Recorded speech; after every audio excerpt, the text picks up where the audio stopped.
ఏంటిది? మీకు good news. ఆ న్యూస్ ఏదో నువ్వు చెప్పు, గుడ్ బేడ నేను చెప్తాను. ఓకేనా?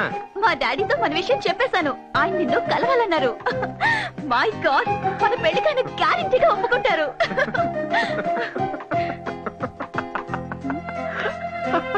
ఎందుకు నవ్వుతున్నావు? మీ నాన్న నన్ను అల్లుడిగా ఒప్పుకుంటాడా? ఇంపాసిబుల్, ఛాన్సే లేదు. నువ్వు అసలు పాజిటివ్ గా ఆలోచించవా? లైఫే నెగటివ్, అందులో ఇంకా పాజిటివ్ ఏంటి? ఇదిగో మీ నాన్న నన్ను చూడగానే మెడ పట్టుకుని బయటికి గెంటేస్తాడు, చూస్తూ ఉండు. మా నాన్నేమి అడో మనిషి కాదు. నువ్వు కూడా ఇలా అడో మనిషిలా రాకు. నీట్ గా షేప్ చేసుకుని మంచి డ్రెస్ వేసుకుని రా. నేను నీకు డబ్బులు ఇస్తాను, నువ్వు చెప్పులు పారేసి మంచి షూ కొనుక్కో.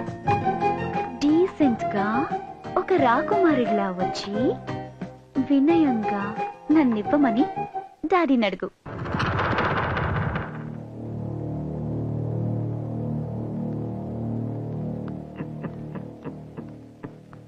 Daddy, he's Dev. Hello sir.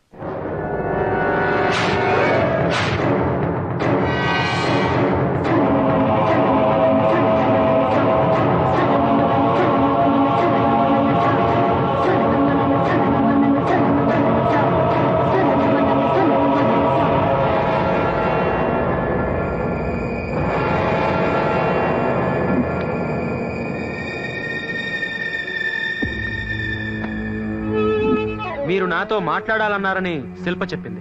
మాట్లాడాలని కాదు, చూడాలని.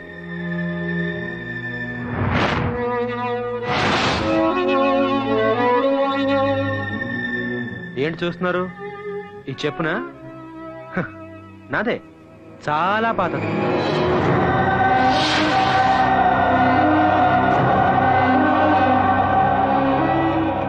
చూసారా? శిల్ప క్లియర్ గా చెప్పింది, ఈ పాత చెప్పులు పారేయమని, కొత్త బట్టలు వేసుకోమని, కొత్త షూస్ కొనుక్కోమని, నీట్ గా రమ్మని. అంతేకాదు, ఇదిగో ఈ 10,000 కూడా ఇచ్చింది. కానీ ఇదే నా అసలు పరిస్థితి. మీరు నన్ను ఇలాగే చూడాలని నేను ఇలాగే వచ్చాను. ఎనీవేస్, మీ అమ్మాయి నాకు ఇచ్చి పెళ్లి చేయమని అడగడానికి వచ్చాను. What you say? ఒకవేళ నేను ఈ పెళ్లి వద్దు అంటే లేపుకెళ్ళిపోతా. లేపుకుపోతావా? ఈ క్యారెక్టర్ నీకు నచ్చిందా? ఇది చూసి నిన్ను వాడి చేతిలో పెట్టమంటావా? సార్, శిల్ప తన చేతిని నా చేతిలో ఎప్పుడో పెట్టేసింది. నీ మనసుతో మనసు కలిపిందేమో కాని చేతిలో చెయ్యి పెట్టాలి అంటే అది పాణిగ్రహణం. దానికి మా దంపతుల అంగీకారం కావాలి. మీరు కాళ్ళు కడిగి కన్యాదానం చేయండి. నీ కాళ్ళ? Of course. ఈ మధ్యన డబ్బు గల ఆడపిల్లల్ని వెతికి వల వేసి వేటాడి లవ్వు అనే ఉచ్చులో పడవేస్తున్నారు. అమ్మాయి ఒప్పుకుంటే పెళ్లి, ఒప్పుకోకపోతే కంటాలు కొయ్యడమో, ముఖం మీద యాసిడ్లు పోయడాలో చేస్తున్నారు. I'm not like that. నేను అలాంటి వాడిని కాదు. నా ప్రేమ కూడా అలాంటిది కాదు. పేదవాళ్ళ గురించి మీరు చాలా తప్పుగా మాట్లాడుతున్నారు. పేదవాళ్ళ గురించి మీకేం తెలుసు? నువ్వు పేదవాడివి కాబట్టి నా కూతుర్నివ్వనంటం లేదు. చెప్పు కన్నంలో నుంచి కాళ్ళు కడిగి కన్యాదానం చేయాల్సిన మామను చూసిన నీ క్యారెక్టర్ నాకు నచ్చలేదు. నీ నుదుటి మీద రాసిన రాతను రాసిన ఆ బ్రహ్మదేవుడు చదవగలడో లేదో నాకు తెలియదు గాని నేను చదివాను. You are not fit to be my son in law. Shilpa, ask him to get out of my sight. నన్ను హంతకుండా చేయొద్దు. నువ్వు వెళ్ళు, నేను డాడీతో మాట్లాడి ఈవినింగ్ కలుస్తా. Okay, I believe in you Shilpa. మీ నాన్న మాట మీద ఉంటాడో లేదో నాకు తెలియదు కానీ నీ మీద నాకు నమ్మకం ఉంది. పగలైనా రాత్రైనా సరే I'm ready. Decision is yours. Shilpa, రాత్రికి రమ్మనేవాడు విటుడవుతాడు గాని మూడు కాలేడమ్మా. వాడిని మర్చిపో.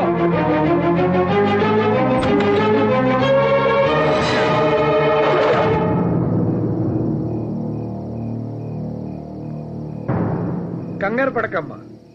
ఇది నీకోసం కాదు, నిన్ను సరిగ్గా పెంచని మా ఇద్దరి కోసం. నీకు 2 ఆప్షన్స్ ఇస్తున్నా. ఒకటి, నువ్వు మా ఇద్దరిని చంపేసి వెళ్ళిపోవడం. భయపడొద్దు, మేము ఆత్మహత్య చేసుకుంటున్నామన్న లెటర్ నా జేబులో ఉంది. నువ్వు ప్రశాంతంగా బతకొచ్చు. 2వ ఆప్షన్, నిన్ను సరిగ్గా పెంచనందుకు మీ అమ్మను నేను చంపేసి ఉరికమ్మ ఎక్కడి. ఏది బెటర్ ఆప్షన్ నువ్వే తెలుసుకో. నువ్వు పుట్టినప్పుడు మీ అమ్మకు ఆరోగ్యం చెడిపోయింది. ఇక పిల్లల్ని కనకూడదు అన్నారు. కొడుకును కనాలని మీ అమ్మకు ఆశ. కొడుకు పంచే ప్రేమను కూతురు పంచుతుంది అని చెప్పాను. కూతురు ఇంటి పేరు మారుతుంది గాని మనసు మారదు అన్నాను. A son is a son till his marriage, a daughter is a daughter life long అని కూడా చెప్పాను. కానీ అది అబద్ధమని ఇవాళ నువ్వు నిరూపిస్తున్నావు. 20 ఏళ్లుగా పెంచిన మా ప్రేమ కన్నా నీ ప్రేమే గొప్పదని నువ్వు భావిస్తే వెళ్ళిపోమ్మా. ఈ గన్ తీసుకుని మమ్మల్ని కాల్చి చంపేసి ఫస్ట్ ఆప్షన్ కి వెళ్ళిపో. Daddy I'm sorry daddy. నా పెళ్లి మీ చావు కారణం అవుతుందంటే అది నాకు అక్కర్లేదు. మీరు మాట్లాడిన సంబంధమే ఒప్పుకుంటాను. డాడీ దేవ్కి నేను వస్తానని మాటిచ్చాను. వెళ్ళి సారీ చెప్పొస్తాను డాడీ. వెళ్ళమ్మా. అయ్యో అది వెళ్తే మళ్ళీ తిరిగి రాదండి. మన శవాల్ని చూడటానికైనా రావాలి కదా. డాడీ నేను తప్పకుండా వస్తాను. వెళ్ళనివ్వండి. వెళ్ళమ్మా. వస్తానమ్మా.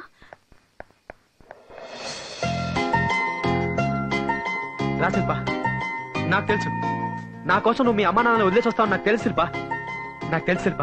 నువ్వు పొరపాటు పడుతున్నావు దేవ్.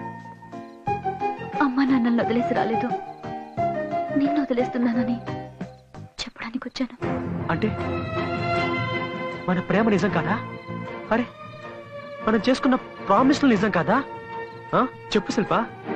దేవ్ నువ్వు మాట్లాడిందంతా నిజమే, కానీ నువ్వు నా జీవితంలోకి రాకముందే నా తల్లిదండ్రులు నా జీవితంలో ఉన్నారు. నీకిచ్చిన ప్రామిస్ ని తప్పుతున్నాను దేవ్. అంటే మీ అమ్మా నాన్నల్ని అడిగి నన్ను ప్రేమించావా? నువ్వు కాదంటే నేనేం చేస్తానో నాకే తెలియదు శిల్ప, నాకే తెలీదు. లేదు దేవ్ లేదు. నువ్వు నిజంగా నన్ను ప్రేమించిన వాడివైతే నువ్వు అలా ఎన్నటికీ చెయ్యవు. ఆగు శిల్ప, నాకు చేసిన ప్రామిస్ వదిలేసు. సరే మా అమ్మకు మాట ఇచ్చావు, దాని సంగతి ఏంటి?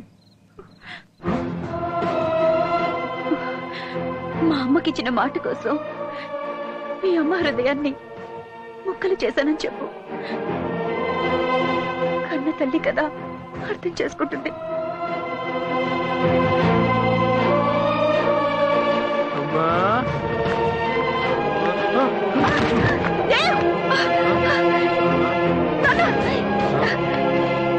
ఏమైంది నాన్న?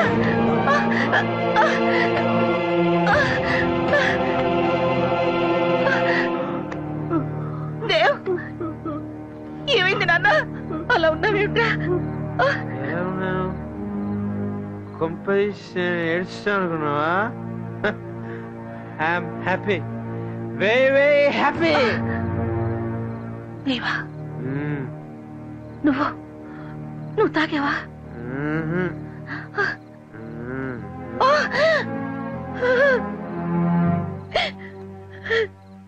ఎందుకురా?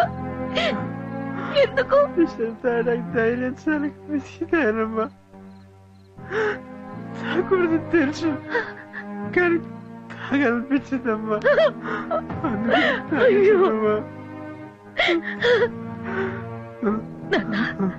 ఏమైంది? నువ్వు శిల్ప ఏమైనా? వద్దు, శిల్ప గురించి మాట్లాడద్దు, నేను దాన్ని వదిలేస్తాను. నువ్వు నా కొడుకురా, ఎప్పుడు ఎవరిని మోసం చేయలేవు. నా కొడుకు ఎప్పుడు మోసం చేయలేడు, అందులోనూ శిల్పని.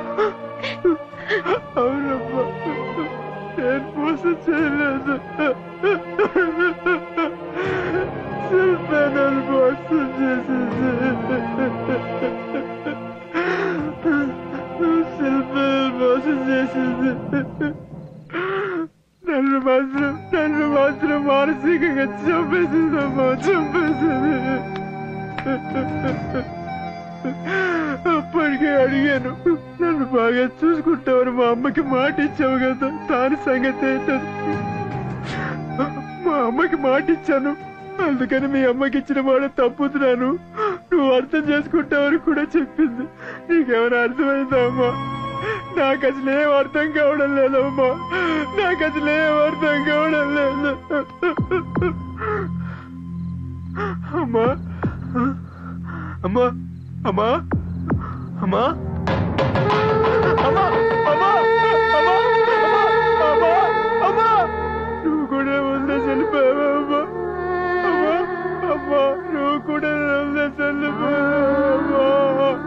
నాకు ఇంకెవరున్నారమ్మా? అమ్మా అమ్మా అమ్మా అమ్మా అమ్మా అమ్మా